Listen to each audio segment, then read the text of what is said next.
Hi, everybody. Doug Miles here at Booker High School, Tornado Alley, where the Sarasota Millionaires have defeated the Fort Myers Spartans 30-0 tonight. A big win for them to even their record at 4-4. We're joined by the head coach of the Millionaires, Gerald Benton, and the owner and player in tonight's game, Calvin Williams. And Coach, we'll start with you. It was kind of a weird situation to begin with, the game starting late because the officials didn't arrive on time, and also a shortened clock and a running clock. Did that affect the game in any way as far as your coaching is concerned? Well, not really. We really wanted to execute our running game, and they gave us the opportunity to utilize it with the running clock, the 12-minute. The game started slow because of the miscommunication, but all together, I think our guys showed up and they played extremely well for the time period of the layoff part in the beginning. They came out, defense played well, offense came out and put the ball in the end zone on the first series. That was something that we haven't done all year, and that was a major plus for us. It's that type of situation where you had about 2 hours, 2.5 hours. The team had warmed up for a 3:30 start, and due to a miscommunication by the league, nothing to do with the Millionaires, the referees did not show up. The game did not start till 6:15, but your guys were sitting around. Fort Myers was sitting around. That had to be a little difficult.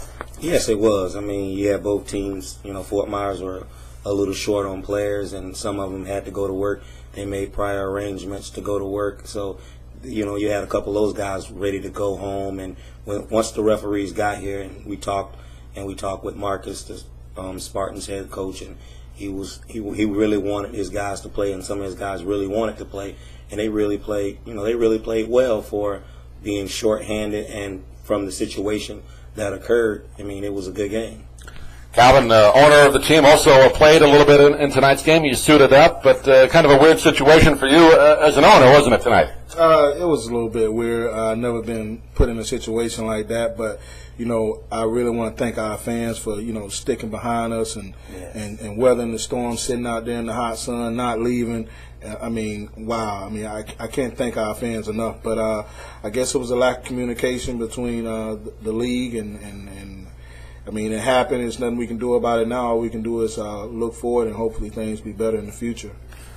The running game, like you mentioned, Coach Benton, Dominic Grable, a 6-yard touchdown run in the first quarter. Then Josh Evans scored a touchdown of his own, but he put on a couple of great blocks in tonight's game, particularly helping out Grable on his touchdown, didn't he? Yes, yeah, that's one thing Josh Evans takes pride in is blocking. He feels like he's the best blocker on the team, and when it's an opportunity to make a block, he's doing it. Besides him and Cav, each one of them think they're the best blockers in the backfield. So, they take that opportunity when they get in. They set an example of how to block, and that's what we're looking for. We're looking for guys that's going to do, all-around back, block, catch, run, and we're getting there. We're really putting it together, and we're peaking at a right time. Yeah, Tristan Brynick in at quarterback tonight for most of the first half, and a beautiful throw he made to Bruce Singleton on it looked like kind of a post pattern, 29-yard touchdown pass, and you got to be happy with his progress, don't you? Oh yeah. He comes in slowly but surely. He's taking everything in stride. This is his first year. I really don't want to try to push him out there and get himself, all messed up and get frustrated by situations that happen. So when he stepped in, he got up a nice throw. He missed the first throw, overthrew him a little bit, so he came back with it again, and he made an excellent throw, touchdown. And I think that was his first touchdown. First of the year, yeah. First as a Millionaire. Yeah, first of a Millionaire. I know that gives him a little boost.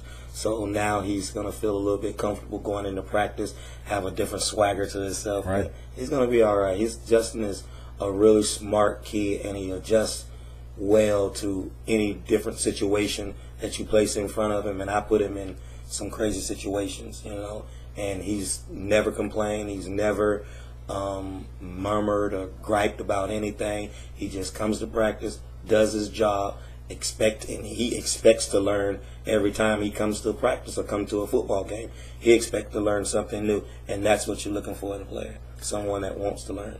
Calvin, let's talk a little briefly about next week's game. You have another chance at the Gladiators. First time you played here, did not work out well, but other extenuating circumstances there. Just was not a great game for the Millionaires. You're looking forward to next Saturday now, aren't you? Oh, yeah, definitely looking forward to next Saturday. Fort Myers is in our way. We jumped that hurdle. the whole team is looking forward to traveling over to Powell Stadium next week and displaying real Millionaire football. The last time they came here, it was a very emotional game, and we let the emotions get the best of us, and therefore we didn't play our best football. But the guys, we learned from that, we grew from that, and I think we'll put on a better show next week over at Powell Stadium. How about you, Coach? Looking forward to it?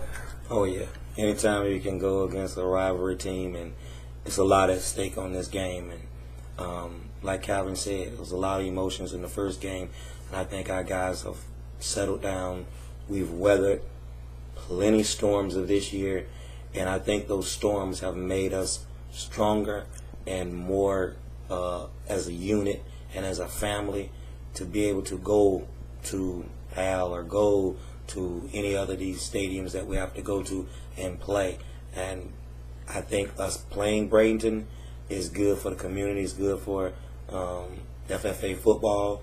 It's just good all around, and it's going to be a great game. So if you're around Manatee County, Sarasota County, you might want to make your way to Powell Stadium. It's on 13th Avenue, 1st and 13th Avenue. Make sure you're there and come and see one of the best games in the minor league football. And we'll have that game locally on radio at 1280 WTMY, and then a video simulcast at DougMilesMedia.com. But Coach Benton and Calvin Williams, congratulations on a good win tonight. We'll see you next week. Thank you. Thank you.